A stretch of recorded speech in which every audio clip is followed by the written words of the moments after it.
तो भाई सभी को नमस्कार। तो पिछली जो हमारी कक्षा थी हम उसमें पढ़ रहे थे पद के भेद, और हमने पद के भेद में जो पढ़ा था, पद के भेद में जो हमने पढ़ा था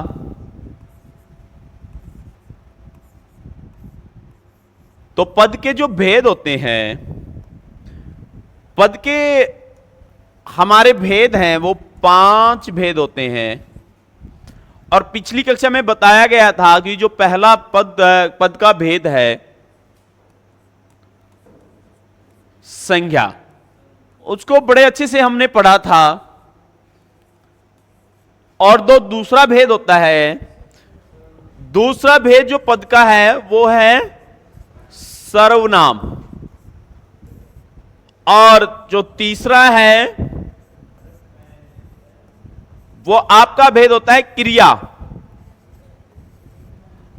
और चौथा जो भेद बताया था कौन बताएगा? विशेषण। और जो पांचवा जो उसका भेद होता है अव्यव या अविकारी।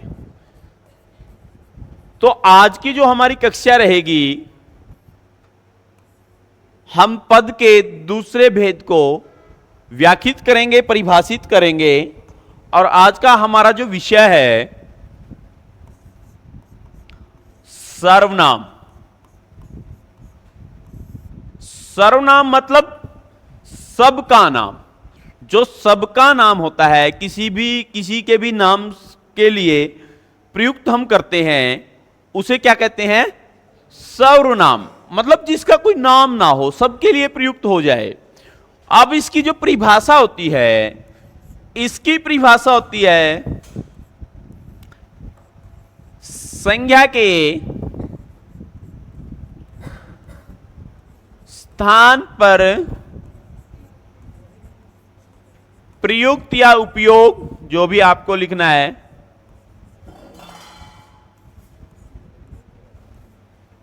प्रयुक्त या उपयोग किए जाने वाले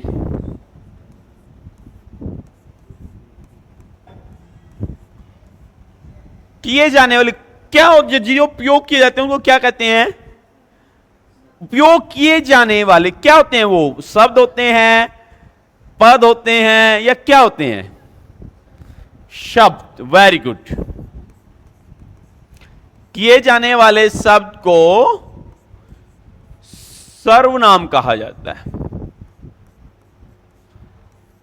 अब बचपन से पढ़ते आ रहे हैं कि जो संज्ञा के स्थान पर प्रयुक्त हो उसे हम क्या कहते हैं? सर्वनाम। अब जो सर्वनाम के भेद होते हैं, पहला भेद होता है पुरुषवाचक सर्वनाम।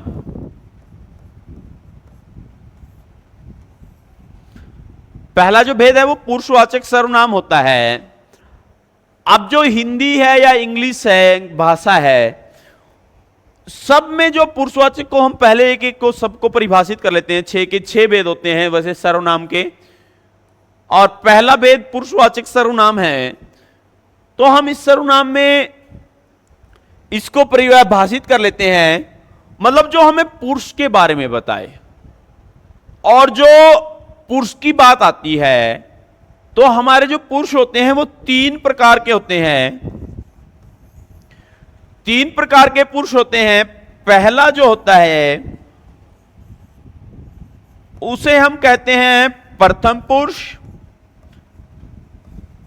और प्रथम पुरुष को कई बार उत्तम पुरुष भी आपको लिखा मिलेगा भाई।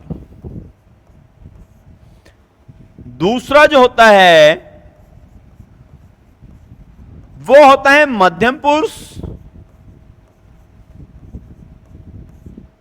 और तीसरा जो आपका होता है वो होता है आपका अन्य पुरुष। तो ये आपके 3 प्रकार के पुरुष होते हैं, प्रथम पुरुष, मध्यम पुरुष और अन्य पुरुष। अब एक एक को परिभाषित कर लेते हैं। प्रथम पुरुष,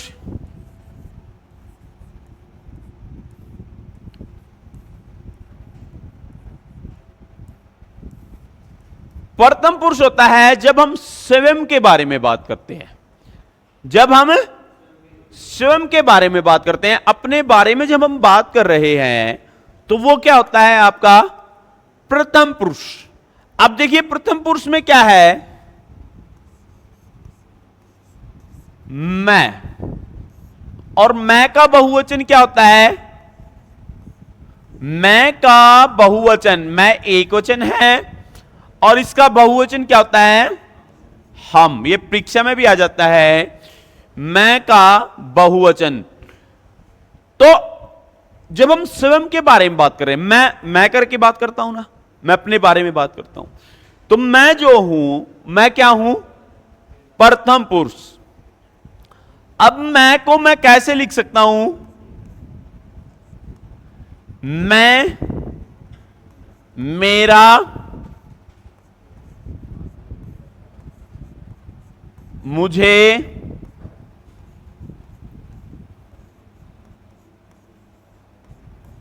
मुझको लिख सकते हैं ना, मेरा, मुझे, मुझको। और हमको कैसे लिख सकते हो, हमारा, हमें, हमसे,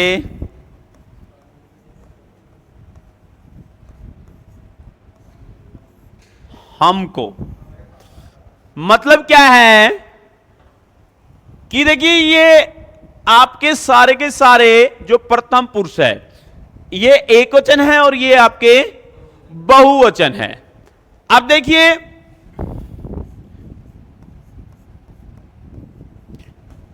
मैं घर जाता हूं। अब आपसे यह उदाहरण दे दिया जाए और इसमें पूछ लिया जाए कि कौन सा पुरुष है, प्रथम पुरुष है, मध्यम पुरुष है या अन्य पुरुष है, तो आपने वहां पर क्या देखना है, मैं। और जो इस प्रकार के उदाहरण है, मैं जाता हूं, मैं खाता हूं, मैं पीता हूं, हम सोएंगे, हम, जितनी भी कर्ता और क्रिया के साथ संबंधों में जो वाक्य प्रयुक्त होते हैं, वो सारे के सारे आपके पुरुषवाचक सर्वनाम होते हैं। ठीक है, जितने भी आपको लगता है कि भाई ये क्रिया का संबंध सीधा कर्ता से है, तो वो सारे के सारे आपके पुरुषवाचक सर्वनाम होते हैं। अब देखिए ये आपका प्रथम पुरुष है और दूसरा जो नंबर है वो है मध्यम पुरुष। अब देखिए जब मैं स्वयं के बारे में बात कर रहा था, मैं प्रथम पुरुष हूं, और जब मैं दूसरे के बारे में बात करता हूं तो वो क्या हो जाता है, मध्यम पुरुष। और मध्यम पुरुष केवल एक ही होता है, आप या तुम।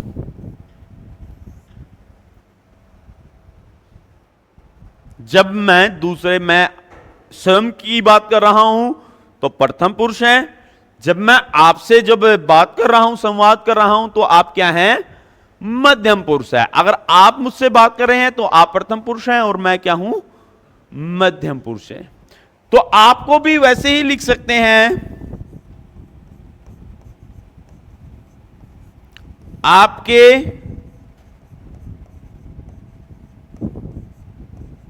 आपको,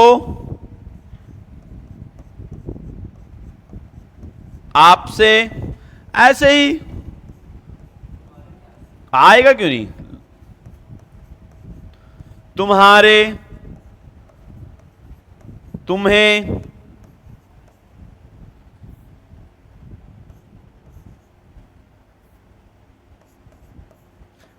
तुमको,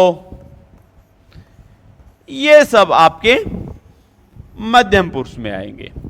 एक आधा उदाहरण ले लेते हैं, जैसे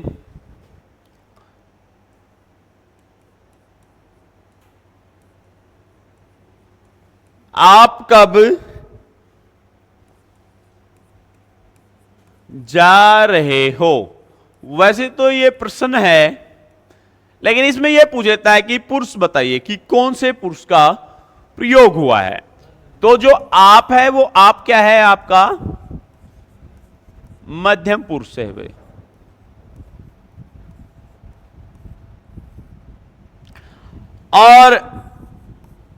और भी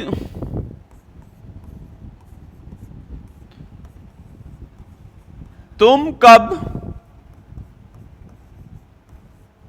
आए, वैसे तो प्रश्न किया गया है, लेकिन जब पुरुष की बात आती है तो यह पुरुष कौन सा है, आपका मध्यम पुरुष है आपका।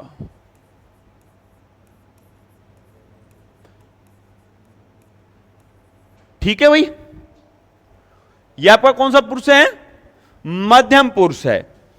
फिर आता है आपका अगला,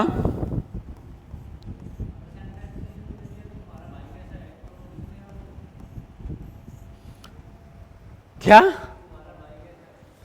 तुम्हारा भाई कैसा है। तो वो जब तीसरे की बात कर रहे हो, जब वहां पर उपस्थित नहीं होता, वो होता है अन्य पुरुष। जब हम बात करते हैं मैं प्रथम पुरुष, आप मध्यम पुरुष, और जो वहां पर उपलब्ध नहीं है वो आपका क्या होता है, अन्य पुरुष।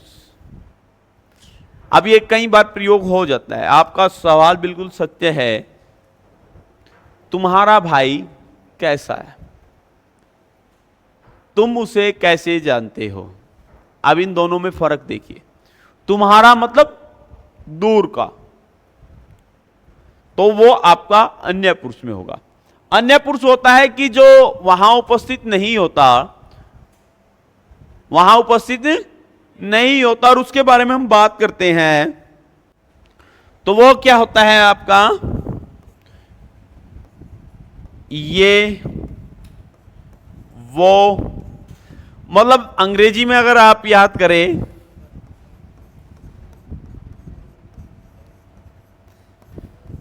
दे देयर देम,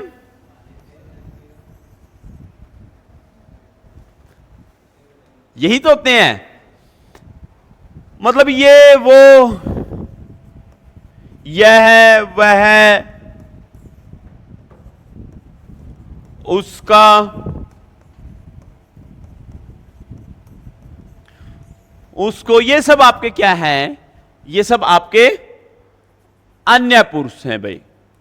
तो यहां पुरुष में अगर आपको कोई समस्या हो, प्रथम पुरुष, मध्यम पुरुष या अन्य पुरुष में कुछ पूछना हो, तो आप पूछ सकते हैं। आप लोग, तो वो आपका मध्यम पुरुष है। आप लोग अगर पूछता है कि आप लोग, तो वो आपका मध्यम पुरुष है। किसी की कोई समस्या हो तो दोबारा से मुझे पूछ सकता है भैया। देर दे देर देम, वहीं यहां वहां जो भी है, ये सब उसी में प्रयोग होते हैं। क्या आप लोगों और तुम लोगों में कोई फर्क नहीं है।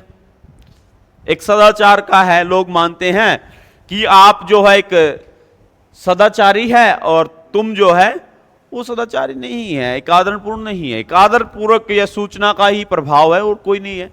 आप में और तुम में कोई फर्क नहीं होता।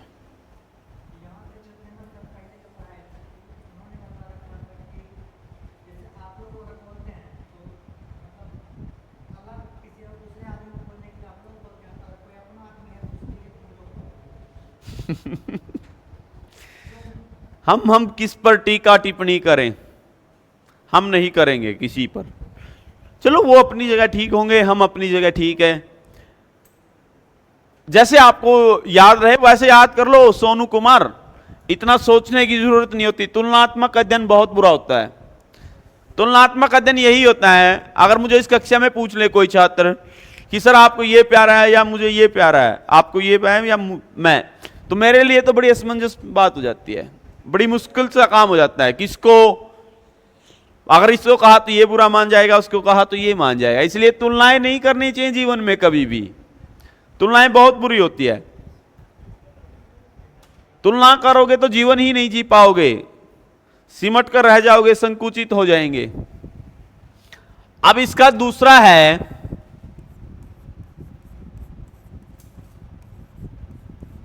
निश्चित या निश्चयवाचक। दोनों ही बात होती है, निश्चित या निश्चयवाचक।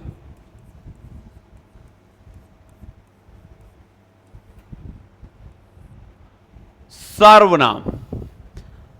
अब देखिए,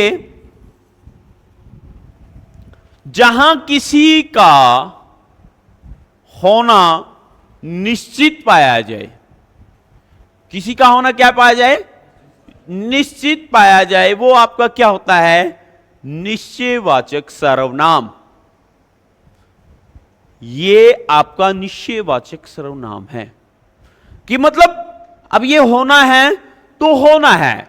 अब वहां पर उस वाक्य में पुरुष कोई भी हो सकता है, प्रथम पुरुष भी हो सकता है, मध्यम पुरुष भी हो सकता है, या अन्य पुरुष भी हो सकता है, लेकिन काम की जो क्रिया की जो अवस्था है वो बिल्कुल आपकी ऐसी पाई जाएगी कि वो निश्चित होगी।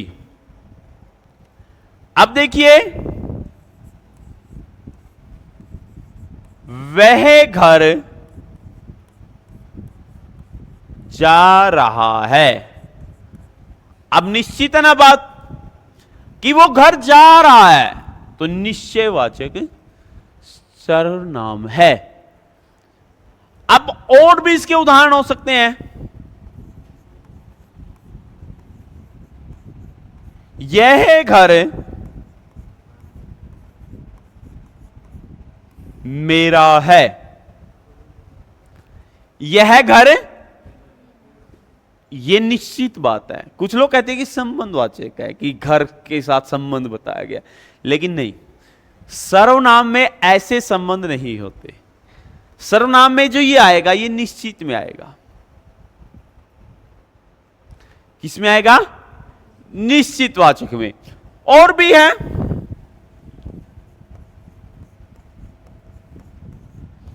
वह सो रहा है। निश्चित है बात, भाई सो रहा है। पूर्णतः अगले ने सत्य ही कहा है कि वो सो रहा है। अब सो रहा है तो वो बात क्या है, निश्चित बात है, तो ये आपका कैसा है, निश्चयवाचक सर्वनाम है। हाँ, संबंध तो है ही नहीं ना, बताऊंगा संबंध में और इसमें निश्चयवाचक में थोड़ा फर्क बताएंगे आपको आगे। अब उससे आगे देखिए,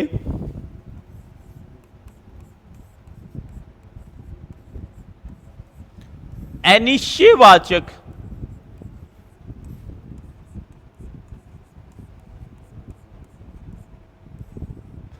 अनिश्चयवाचक सर्वनाम, जहां पर किसी काम का निश्चित होना ना पाया जाए। इसकी परिभाषा क्या होती है,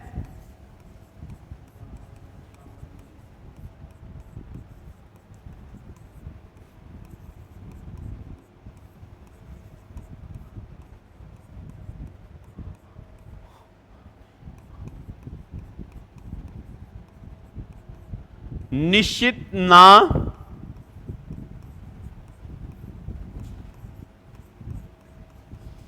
जहां किसी काम का निश्चित होना न पाया जाए। अब निश्चित न होना कैसे हो सकता है,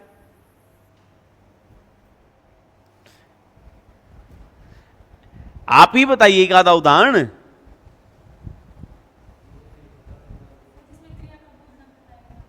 क्रिया का, बस समझा नहीं आप क्या कहना चाह रहे हैं, क्रिया का, हाँ मतलब क्रिया का पूर्ण रूप से होना नहीं पाया जाता। वो भविष्य की या भूतकाल की अवस्थाओं में गुम रहती है। क्रिया पूर्ण नहीं होती, क्रिया के बिना कोई वाक्य तो नहीं बनता। यह बात आपकी सत्य है, मैं मानता हूं कि क्रिया के बिना तो कोई वाक्य बनता ही नहीं। लेकिन इसने कहा क्या कि क्रिया का होना निश्चित नहीं होता, कि क्रिया निश्चित नहीं है।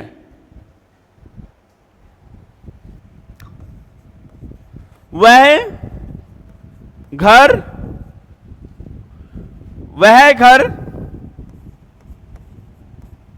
गया, वह घर गया। अब हमें क्या गया ये बताइए, निश्चित है या अनिश्चित है?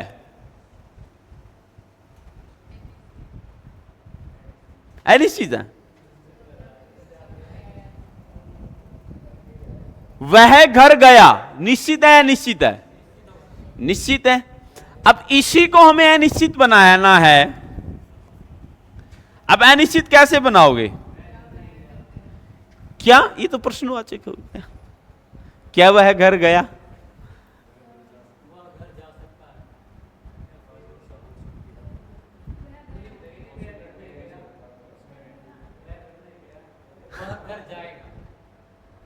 वह घर, ये भी निश्चित है।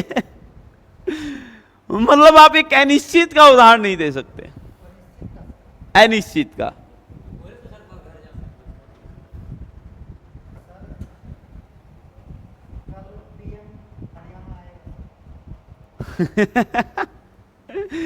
कल पीएम हरियाणा आएगा, ये क्या बात हुई सोनू?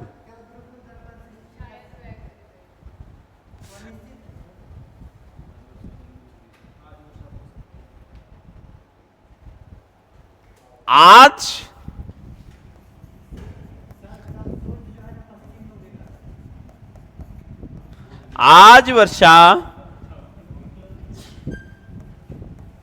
हो सकती है।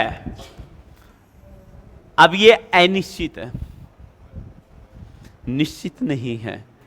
आज वर्षा हो रही है तो क्या था वो? और आज वर्षा हो सकती है।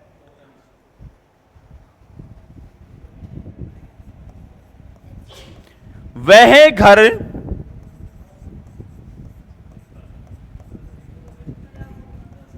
गया या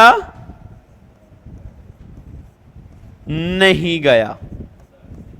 जब पता ही नहीं है तो वो क्या हो जाएगा आपका? अनिश्चितवाचक सर्वनाम। अब उससे अगला जो सर्वनाम है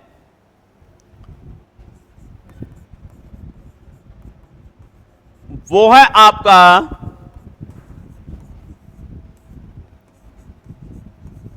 संबंधवाचक सर्वनाम। अब संबंधवाचक सर्वनाम क्या होता है? आपको कारक पढ़ाए गए थे ना, जब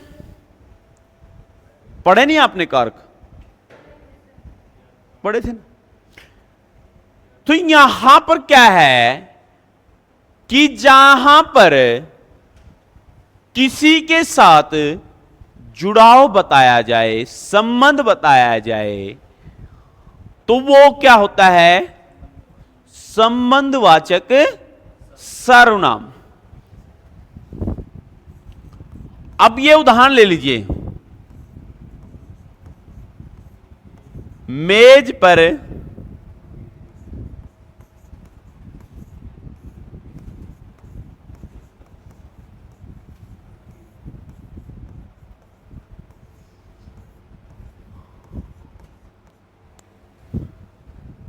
मेज पर मेरी पुस्तक रखी है। तो वो आपस में क्या बता रहे हैं? संबंध। गिलास में पानी है, वह बेंच पर बैठा है। मतलब जहां पर एक दूसरी चीज का आपस में जुड़ाव बताया जाता है, वह मेरा भाई है, ये आपकी बात जो है ये संबंध हो सकती है, लेकिन ये निश्चयवाचक भी है कि वह मेरा भाई है, ये निश्चयवाचक भी है। लेकिन आपको वास्तविक उदाहरण लेने हैं तो उन दोनों चीजों में जुड़ाव देखना पड़ेगा। मैं कलम से लिखता हूं, वह कलम से लिखता है। अब ये वाक्य उसमें आ गया परीक्षा में, वह कलम से लिखता है, इसमें सर्वनाम बताइए। संबंध। क्यों है संबंध?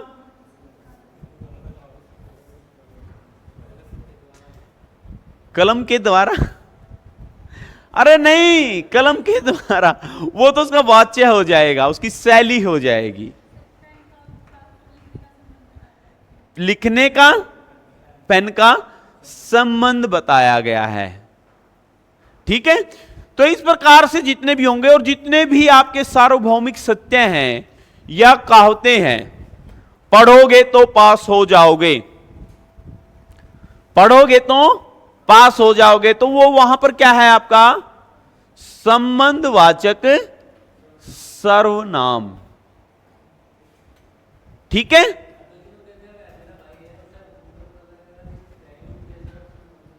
संबंध थोड़ा ना, वो तो निश्चित वाचक हो गया, वह मेरा भाई है, उसमें ना आवायु, उसमें ना आवायु आया, ऐसे थोड़ा ना ऑप्शन में नू दिया जा लगे।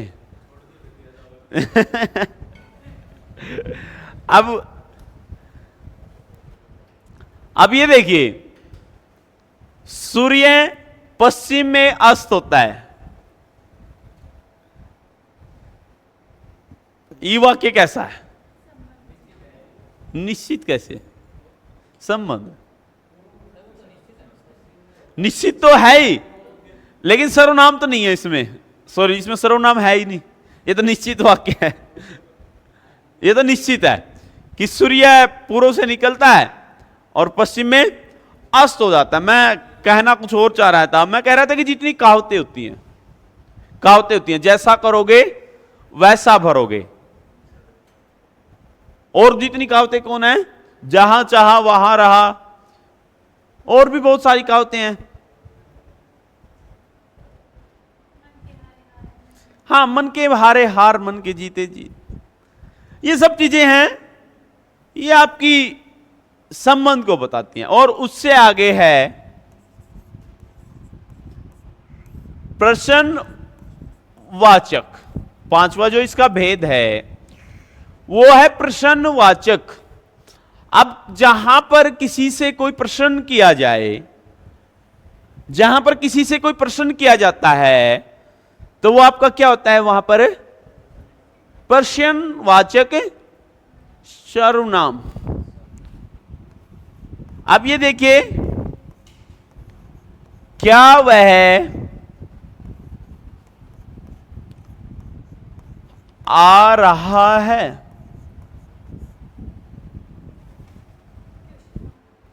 जरूरी तो नहीं है, संवाद शैली में लिखे, जरूरी थोड़ा ना कि क्वेश्चन प्रश्नवाचक चिन्ह लगाए, नहीं लगा सकते।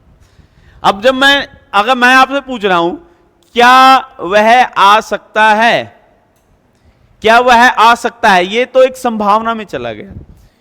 क्या वह आ रहा है, अब मैंने अपनी तरफ से, जब मैं संवाद बोलता हूं, संवाद के आगे पूर्ण विराम भी लगाया जा सकता है, कोई जरूरी नहीं है, लेकिन आपने कहा है तो बेटे जरूर लगा देते हैं, इसमें आपका प्रश्नवाचक जरूर लगा देते हैं। और भी हैं,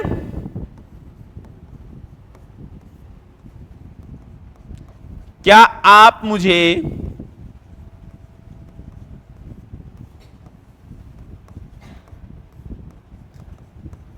बता सकते हैं?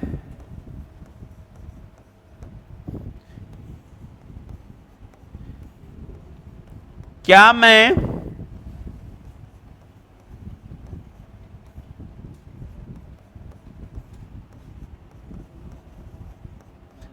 अंदर आ सकता हूं?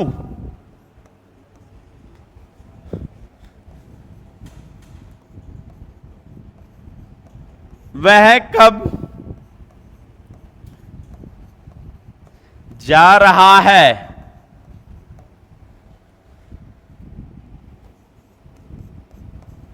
आप कहां रहते हैं?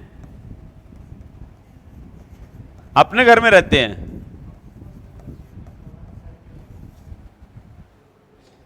तो ये सारे के सारे जितने भी हैं, ये आपके क्या हैं भाई?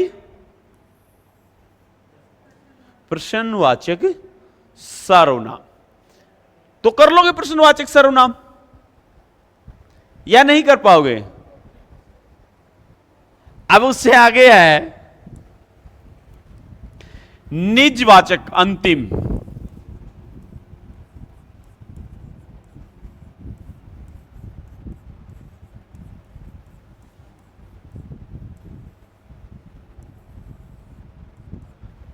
निजवाचक सर्वनाम क्या होता है?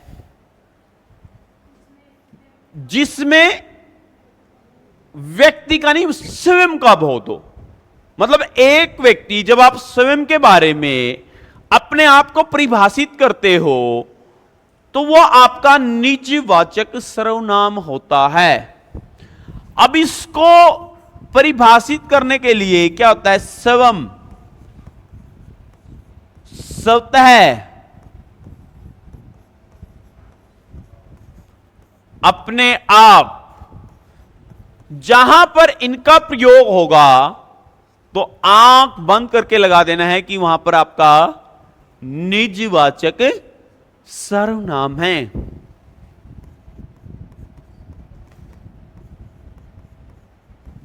मैं अपना कार्य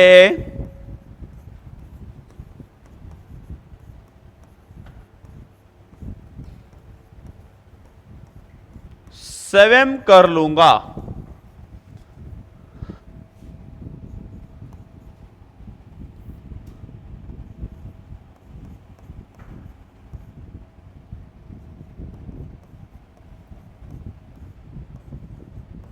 ये उदाहरण लिख रहा हूं, एक बार इसको बताना। आप अपना काम स्वयं करें, क्या यह निजवाचक का उदाहरण है या नहीं? कैसे?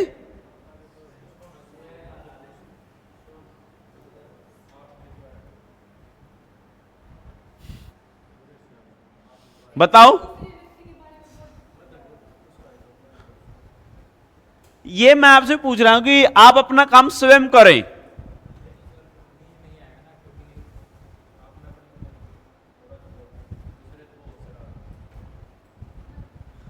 ये निजवाचक सर्वनाम ही है, क्योंकि ये सुझाव दूसरे को स्वयं का काम करने के लिए दिया जा रहा है।